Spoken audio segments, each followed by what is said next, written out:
A'udhu billahi minash shaitanir rajim. Bismillahir rahmanir rahim. Assalatu wassalamu ala Muhammadin wa alihi tayyibin at-tahirin. Rabbi shrah li sadri wa yassir li amri wa hlul 'uqdatam min lisani yafqahu qawli. Rabbi zidni ilman. So, assalamu alaikum. Today's reflection is called You Will Find Him, and it is verse 110 from Surah Nisa, chapter 4.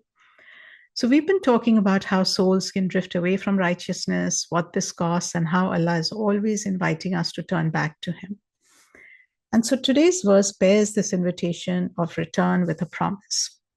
It says, "And whoever does evil or acts unjustly to his soul, then asks forgiveness of Allah, he shall find Allah forgiving, merciful." So the verse is talking about whoever does evil, and scholars explain one meaning could be that refers to wrongs towards other people or acts unjustly, which might be towards his own soul, scholars say. In other words, it covers both harm to others and to the self through sinning. If such a person asks for forgiveness, it says he will find. Yajid. The verb is active, immediate, and certain. He will find. What will he find? That Allah is forgiving, merciful. To find something means that it was there all along, right? Waiting to be encountered. You do not find something that has been removed. You do not find what has walked away. And the grammar of this verse reminds us that Allah has not gone anywhere. The one who turns and seeks will not be reaching into emptiness. He will find. And one of the ways that we can think of this as tawbah as the repair of attachment. So there's a concept in psychology which is called secure attachment. And those of us who are parents might have heard of this before, right? What secure attachment is, it essentially means the experience of knowing that the one you are in relationship with, such as your mother, for example, will be there when you turn to them.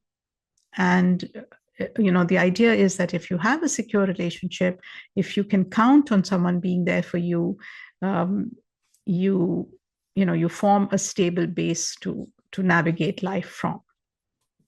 And so if there's a rupture in this relationship, in a sense that sometimes that person isn't there, it can be repaired, and that if you reach out, if you need something, you will be received, like the other person will respond or the other object will respond.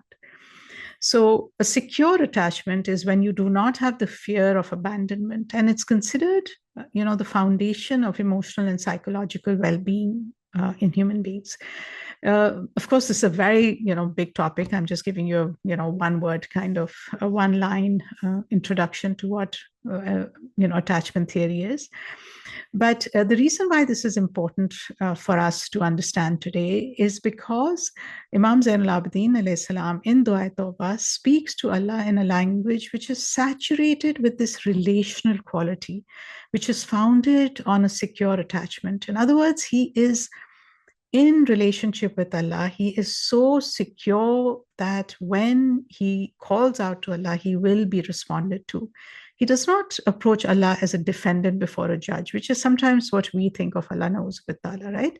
That, that we have to defend ourselves, that we've done wrong, and we will be punished for it. He approaches as one who knows that he is known and loved despite, being completely vulnerable in front of Allah subhanahu wa ta'ala with all the human frailties, right? And after confessing his humility before God, he says, so he turned towards you, hopeful of you, ashamed before you, and directed his desire towards you, trusting in you, right? What Imam alayhi salam is teaching us in this dua is that Allah does not abandon. He does not withdraw or become unreachable when we wrong ourselves. He does not give us the silent treatment. As soon as we are ready to return, we will find him Ghafuran Rahima, a Lord who is forgiving, a Lord who is merciful, a Lord who is already leaning towards the returning servant. And now, remember we talked about the rust that covers hearts.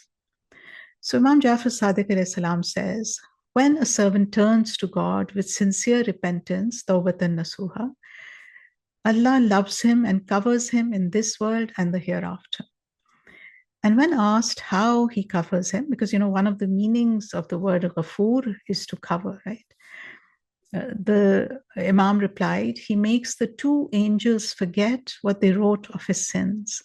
He inspires his bodily members, conceal his sins. He inspires the earth's places, conceal the sins that he used to commit over you. Then he meets God in such a manner that there is nothing to give witness against him regarding any sin. In other words, the rust that covered the hearts, the evidence of the harm done to ourselves, is not only forgiven, but actually erased with no trace left. The witnesses forget, the places forget, and the returning servants meets Allah in a state of original purity. As the famous hadith from Imam Baqir salam says, one who repents from sin is like one who has not sinned. We've given the example of smoking before, right? So imagine if you gave up smoking and just said, astaghfirullah, astaghfirullah, I'm sorry, I will never smoke again. And then magically, your lungs became completely healthy as if you had never smoked. We know in the physical world that sounds like kind of an impossibility, right? Because we know that our body remembers, our lungs remember what has been done to them. But the way Allah forgives, the way He is al-af, which actually means just to exactly this, right? Erase every trace of that sin. And like Imam Baqir salam reminds us, it's like the one who, is like the one who has never sinned.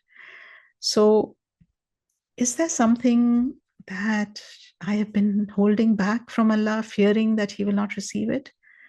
What would it mean to trust, this verse and bring it anyway? And how does it change my understanding of tawbah to think of it as a repair of a relationship rather than the settlement of a debt, which is often what we do, right? So these are our questions for reflection for today. And inshallah, I will see you tomorrow. Assalamu alaikum wa rahmatullahi wa barakatuh.